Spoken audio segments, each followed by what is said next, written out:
Hey guys, it's Shaylin and I'm here today with another video. So today is the second part of this little Q&A on short stories. A little while ago I asked you guys for questions on short fiction because it's my favorite topic to discuss. But there were enough questions that I didn't want to answer them all in one video because it would have been like really long. And I had a lot to say on a lot of these topics and I wanted to just be able to give each question its time and not rush them. So if you missed the first part and you're looking for the answer to your question, it might be in part 1 or it might be waiting until part 3. So let's just jump into it because there are a lot of questions and I don't really have any more preamble. I will say though, I was seeing a lot of questions that I have answered in more depth in other videos, so I will leave some of my other short fiction videos below. I have a video called How to Write a Short Story where I just cover the fundamentals. I have 2 videos on tips for short fiction writers, just like a bunch of little tips that can make your life easier. I have one on publishing. Alright, so the first question, let's just jump into it, is how do you find the plot of a short story? It seems that I have no problem writing a few vignettes with homoerotic subtext, but coming up with something cohesive has proven to be impossible. Huge mood, very valid, and if your story is just a couple homoerotic vignettes, I have a published story that is literally just homoerotic vignettes. That can be a story. Anything can be a story if you want it to be a story, you know. As much as I'll talk about the theory of short fiction and like how generally to approach it, a story can be whatever you want it to be, as long as you have a specific thing you want to accomplish. And you might not even know what that thing is when you start writing it, but at a certain point, if there's a thing you want to accomplish and then you accomplish it, like that can be a story. I usually approach it from a pretty character-focused perspective, but really, if you want to accomplish something and you accomplish that thing, like that can be a story. Obviously in a novel you have like long rising action and a series of escalating conflicts leading up to the story's climax. Short stories, rather than kind of slowly escalating the conflict, I talked about this in the first part, but a short story is basically like there's an opportunity for change and then the change is realized. Boom boom, 2 points connected through a pretty short series of events. What are you trying to say or reveal about your character? Or just in general, like what are you trying to accomplish with the story? I will usually say what am I trying to reveal about the character because that's how I approach short fiction, but you might have a non-character focused goal, which is totally fine. Now try to accomplish it with the fewest scenes possible. If literally your goal is I want to just have a few vignettes with homoerotic subtext, then maybe that's your story. That's okay. A story can be whatever you want it to be. Ideally, there's some kind of sense of change or revelation being made. It could be extremely subtle. The plot is just your path to saying or accomplishing whatever you wanted to accomplish, you know? I think if what you mean is you're struggling with concept, like you're struggling to translate a few moments into a concept, I would step back to like the base building blocks of fiction, which is goals and conflict. Make sure your character has a goal that will naturally translate to plot. The way short fiction often works is the character will have like a goal, but what's really important is what that goal says about them. I wrote a story recently where the character's goal is literally just that she wants her sister's old bedroom. What does that goal say about her and what is going to be revealed about the character in her quest to try and get that goal? I don't think as a reader or as a writer I'm really that interested in a character who wants a nicer bedroom, but I am interested in what aspect of her psychology is going to be revealed through her trying to get this bedroom. That internal goal is usually what you're exploring about the character and what you're trying to reveal about them, and that's usually going to be like what makes the story impactful. How do you keep the plot concise enough for a short story while still being fulfilling? I often end up with people having a conversation at a place type stories and can use some tips to make my writing more engaging. You have people having a conversation at a place. That might be a great first draft while you're figuring out your character. After you've written that story, what is the end point goal of this conversation? Like, what are you trying to say about the characters? What change is happening? What opportunity is being capitalized on? What are you saying about the relationship? What's the conflict between them? And then what you might want to do is take that conversation and translate it to something a bit more purposeful. Even though stories about 2 people having a conversation at a place can feel a bit amateur, I guess. 2 people having a conversation at a place stories can still work. It's not inherently bad. It's doing something interesting and purposeful. The tip that I like to give for this is relocate that conversation to a setting with a task. The task will give the characters an external goal. The setting will give you imagery. So let's say you have the main character who is talking to her stepsister, and they're like new stepsisters, like the parents have just gotten married. So the first draft of your story might be to have these 2 characters meet at a coffee shop or a pretty just average inane place, although I would kill to go sit in a coffee shop with one friend for a couple hours right now. Simplest joys in life that I miss so much. I'm getting vaccinated in 4 days. That might be the first draft, but you could take that and relocate it to something more interesting. Put them in a place where they have a goal. We're trying to play with family tension. Maybe they're going through their furniture and they're trying to figure out which furniture they want to keep and which furniture they want to get rid of. There's going to be maybe some inherent tension. Both people wanting to keep the furniture that's familiar to them and their family's furniture. It's a very subtle thing, right? Like, it's just furniture. You can put some weight onto it because there's that familial tension and interpersonal tension. That task provides conflict. There's going to be imagery, like what weird things are they going to find in these boxes, you know? If they're just sitting in a coffee shop talking, they're going to have kind of no choice but to just say what they mean. But if they're kind of having the conversation but also trying to do a task, a lot of the time they'll say things related to the task that are revealing things about how they feel about the conversation they're having. I'd love to know if you have any tips on how to break down romance in short story as well. It's something I struggle with personally. There are kind of like two main ways to approach writing a romance short story, but they both boil down to kind of the same main principle. So the first way would be to identify just an important point in the character's relationship and focus in on that. Maybe it's when they meet, maybe it's when they break up, but you're identifying a single point of their relationship that's going to allow for a deeper exploration of the relationship via that one point. Short stories are like magnifying glasses, or no, they're not like magnifying glasses. They're the opposite of a magnifying glass. A magnifying glass zooms in, you're actually zooming out. They're like a telescope. So with a telescope, you have a small lens. By looking through a small lens, you're able to see something giant. The short story is the lens of the telescope. It's really small, it's really specific. By piercing through that lens, we're able to see something much broader. When you look through a short story, it kind of illuminates a much larger piece of the character than just what you're being told. The other way to do it would be to kind of condense a longer period of time. Anthony Dewar has a lot of stories like this in his book, The Shell Collector, where they span a very long period of time. It's not a style of story I really do that often. They're hard to do well, but you can write a story that spans years. You jump in at the little pivotal moments, you know, like a moment from year 1, 3 years later. But they're bound by a specific thread. So you have to find a specific aspect of the relationship to unpack. If you're writing a novel, you're usually dealing with something like, how do I pace the romance so it feels realistic and it doesn't feel like insta-love, and I can really build up a genuine attraction and bond between the characters. When you're with a short story, you can't really have those concerns, right? You're writing 4,000 words. If the goal is for the characters to fall in love by the end, a slow burn is not really possible. The tension and from the reader's perspective isn't going to come from, wow, I've been waiting for these characters to get together. They've been pining for so long. When will they kiss? Like, rather you have to identify something interesting about the relationship and explore that. Do you ever get conflicted about when to deem a short story done, or whether you should hold on to the story idea and attempt developing it into a novel instead? Or both somehow possible? First of all, both are somehow possible. My short story, Hold Me Until I See the Light, I am turning into a novel. And it's because from the beginning, I just knew it was both. I was like, oh, I have a concept and I see both a short story and a novel. Writing is for you. If you want to make it a novel, then make it a novel.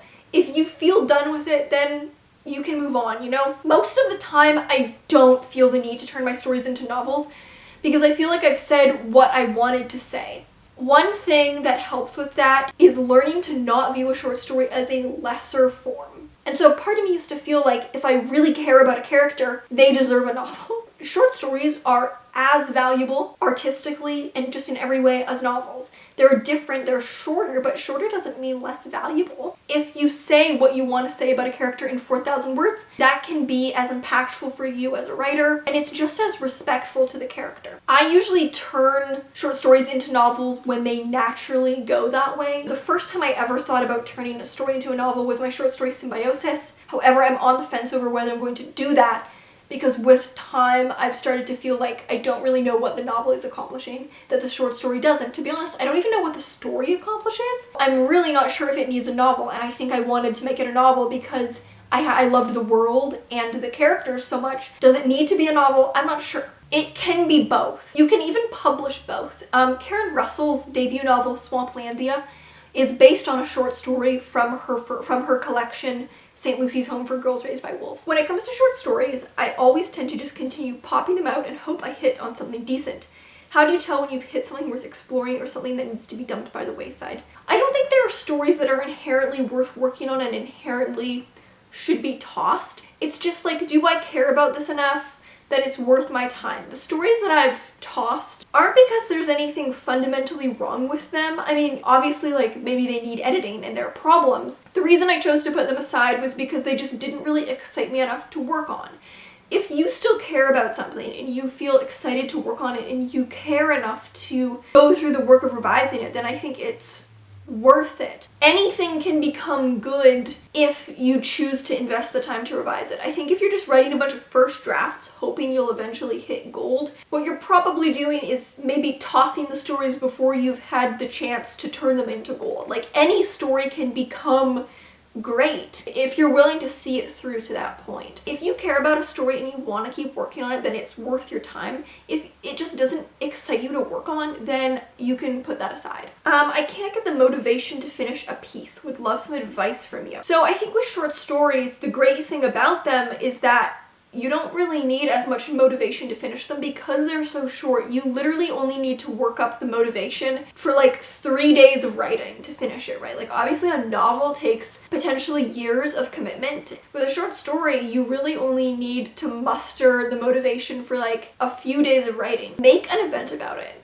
Romanticize your writing process. You got a story and maybe you know that you can finish it with like 1 day of work, but you just haven't set aside the time and you're not feeling motivated. Plan for it. Hype yourself up for it. Put it in your calendar, not in like a schedule-y way, but like it's an event that you're gonna go to. Maybe you want to go somewhere to write. If it's safe and you're vaccinated, I don't know, you could go outside if it's nice. Go like write in a field, I don't know. If you can make writing like an event, something that you're going to, and you can literally do this if it's in your house. I've been doing this the whole pandemic. I used to write like a nocturnal creature in my little burrow in the ground. Now, my writing sessions look like an Instagram post. There are candles. I got one of those 3D print moon lamps. You'd be amazed at what one nice lamp can do to really jazz up your writing space. Get excited for it. If you have the capability to go somewhere to write, or if you can plan to write with friends, like do so over Zoom or in person if you're like in each other's bubble, or I don't know, maybe by the time I'm posting this, it's gonna be months. We're all gonna be vaccinated and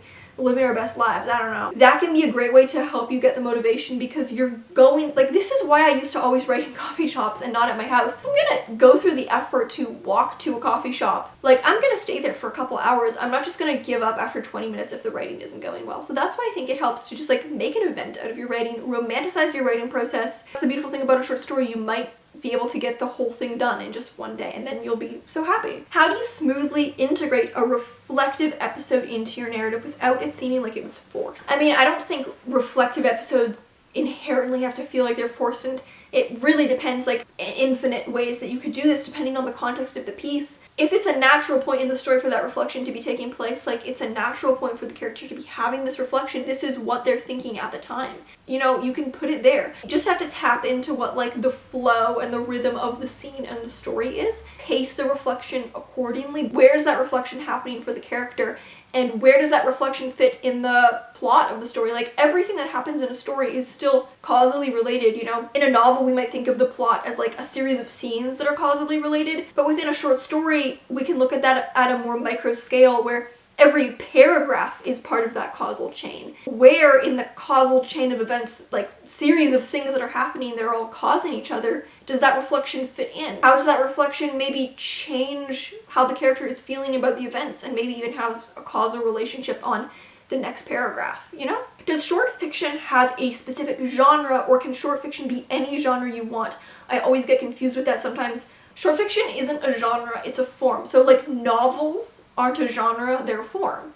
And you can have novels that are any genre, and short fiction is the same. You can have short stories that are any genre. How many words is good enough for a short story? I mean, if you Google this right now, you'll get varying answers, but they're all around the same. Like, you'll get answers that are like, you know, short stories are around 1,500 words to around 8,000 words.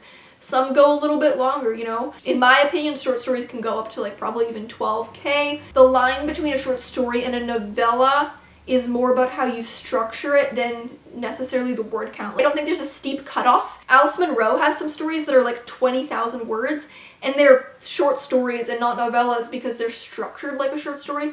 not structured like a novella. Short stories can range from very short couple pages to actually pretty hefty. And there's no right or wrong answer within that. Like, the story will be as long as it needs to be. Would love to hear about the process of and tips for submitting and publishing. I have a whole video on submitting and publishing short stories, so just check that out. It's a pretty straightforward process, I would say. And how do you decide which stories go together in a collection? What is your vision for the collection? Some writers will go into a collection with like a really distinct vision, like they have a certain theme they want to explore, or a certain aspect of life they want to explore, or a setting, or something that ties the stories together. For me, I write collections more to showcase a range. I like the stories to all feel very distinct. If you don't have a central theme, then it's kind of just like which stories feel like they are in conversation with each other or kind of magnetized to each other. It can help to identify central themes. Some writers just choose their best. Like if they're trying to assemble their collection and they have 40 stories, they pick the 10 best and that's the collection. It kind of depends on your vision for your collection and what the goal of the collection is. I talked about this in a question from part 1, but I do think if you have a goal for your collection, you don't want 2 stories that circle the same point. So if you're writing a collection about a certain theme, you don't want 2 stories that are saying the same thing about that theme. You want each story to be building on that theme in a new way. What is more important in a short story? Theme, character, or plot? There's really no right or wrong answer. For me, it's character. And the reason that I think character is the most important is because I think if you're focused too much on theme, the story can feel preachy or didactic. I did talk about this in one of my videos, my like 15 tips for better short stories video, how most of the time we don't really have a unique thing to say about a theme. Maybe you do, but it's actually kind of rare. As an individual, you have something new to contribute on a broad theme. Everyone has something unique that they can say about a character. The themes will be revealed through the choices the characters make. And so when I write a story, I don't focus on theme. Usually a theme will emerge without you trying. Like, it's hard to write a story without a theme. The reason I think character is more important than plot is because in a short story, like, there is obviously plot. You don't have the time for large-scale plot development, and so the reader won't really be invested in, like, how will the events unfold. In some stories, maybe, like, there are plot-driven stories, so because there isn't really space for large-scale plot development, and theme is going to be via character, I personally think character is the most important aspect of a short story. You might approach it from theme or you might approach it from plot, and those are totally okay if that's how you see short fiction. How do you develop the characters and plot in your short stories to ensure that they are engaging? You can use the same techniques that you would use in a novel, so I'm going to leave my video on character development. I've talked about this in a lot of the answers, but you just need to find something that's specific and interesting about them to explore and reveal. When you're writing a short story, you're kind of saying, this is something that it's possible for a person to be like. Does that make sense? Like, you're saying a person could be like this, and you only really need to find like one thing, but you need to find something about them that's interesting and compelling. You can just identify like a few specific details about a character, ideally things that reveal something deeper about them that will develop the character in a really specific, concrete way. Do you have any advice for submitting short stories after receiving several rejections? This is going to be a bit of tough love, but that's normal. Every story that you submit, you can expect and you should expect to receive several rejections. Most stories that you read in magazines were rejected several times before they were accepted. That's just the normal. It's what you can and should expect. It doesn't mean the story is bad. That's just the normal way that submitting short fiction works. It will be rejected several times. Submitting short fiction is a lot of luck. It's not just about writing a good story and then sending it off. It has to be the right story for the right editor, for the right magazine, for the right issue at the right time. And that can take luck and some planetary alignment. And it can be hard because you don't know what's going into those decisions, so it can be easy to feel like if your stories are getting rejected, it's because they're bad. When more often than not, it's because the stars haven't aligned to put the story in front of the right person at exactly the right time. A rejection doesn't mean the story is bad or that it can never be published. Like, it just means this opportunity was not right for it, you know? So just keep submitting. The more that you submit and expose yourself to submission and rejection, the easier it becomes and the less you'll worry about it. What kinds of stories can I think about including in a collection? You can include any story that you want in a collection. There's not like a type of story that goes in a collection and a type of story that doesn't. It's more does this story fit a collection that I want to write? You know, like sometimes you write a story that's just an outlier, it doesn't fit into any projects. Like I have a couple stories I've written that just feel like outliers, they don't really fit in any larger collections I'm writing. So if you feel like you have a story that fits into a collection you're writing, then it can go in that collection. What I'm really struggling with is character. How do I properly convey a character arc in a short piece of work? I'm really struggling to find footing with this one. Where you're maybe tripping up is because you're still thinking in novel terms. And this is where I got stuck when I started writing short fiction, is I was like, how do I have a character arc in this space? Well, you can't. You're not going to have a grand transformation in just like a single event. What you have time for is a small but important shift. So rather than thinking of like a huge character arc where the character undergoes deep transformation, just try to think about like the specific interesting thing you're trying to say about a character. I literally call this the specific interestingness of a character. And it's the thing about the character that's most interesting that I'm exploring. And by the end of the story, I'm going to say something about that specific interestingness. I think the term character arc can be really misleading in short fiction. Instead, you really just have space for like a shift, a reveal. Are there any books that you would recommend that will help someone with writing short stories? I think the best thing to do is to just read collections, read stories in magazines. There are tons of online literary magazines, so look for ones in like your genres. If you really like any of the stories, you can see if those writers have more published stories or if they have published collections. Lots of libraries also carry like print issues of magazines, so that's also a great place to look. But what I definitely recommend would be to pick up an anthology. In Canada, we have the Journey Prize, there's Best American Short Stories. I'm sure there are other ones, these are just two. There's the O. Henry Prize. Let's say there are 3 stories in the anthology that you really, really like. You can see if that author has a collection and then read their collection. That's a great way to find short story writers that you like without just buying collections unsure if you're going to resonate with the author's style. Reading something like this will give you access to like a huge range, and it will kind of show you like which style of story really stands out to you. Like if you read this, there are probably like 20 stories in here. I don't know. This is from quite a few years ago, 2016, but they do them every year. Let's say 3 of them really stand out to you. Maybe they have something in common that could be a sign that like that's something you really like in a short story. You can read more work by those authors. It's just a great way to get into it. Do you usually go into the first draft knowing the ending? I have a lot of story beginnings and middles, but really struggle with how I should end it. I talked about how to end a story in the first part, so it's been a really common question. The answer is no. Usually when I start a story, I don't know the end, and I find that I have to like write towards the end to figure out what the end can be. There's like a point in every story where you get stuck because you don't know the end, and you have to just like force yourself to keep writing forward, and the end will kind of reveal itself.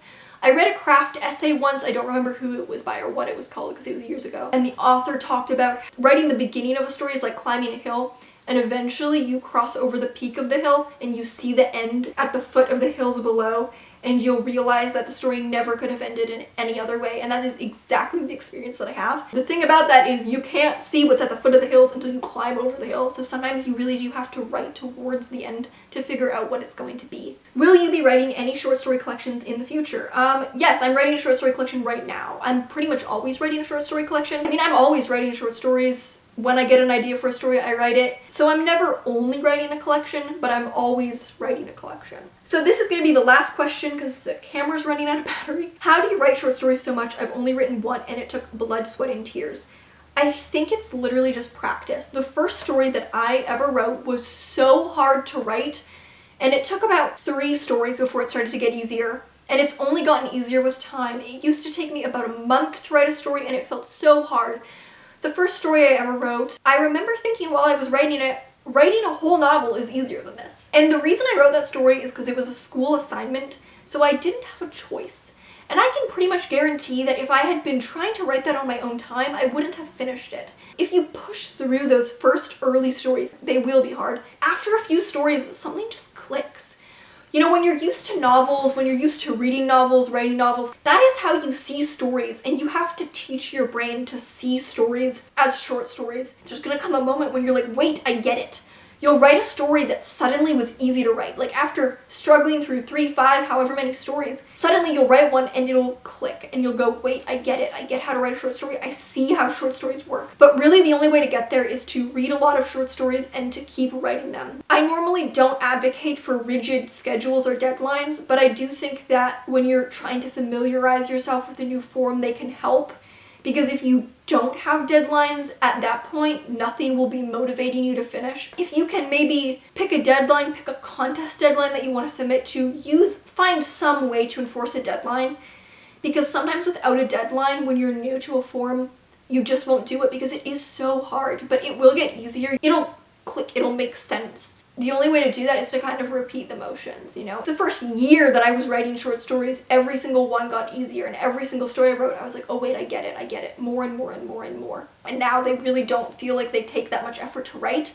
I mean, sometimes they do. Sometimes you get one that's kind of a pain. But in general, the form makes sense to me, and it's only because I exposed myself to the form and I wrote it even when it was really, really difficult. Alright guys, I'm gonna close off the second part of this Q&A, but there will be a third part to this. Thank you so much for watching. If you have any questions, you can always send me an ask on Tumblr, and I'll see you in another video. Bye!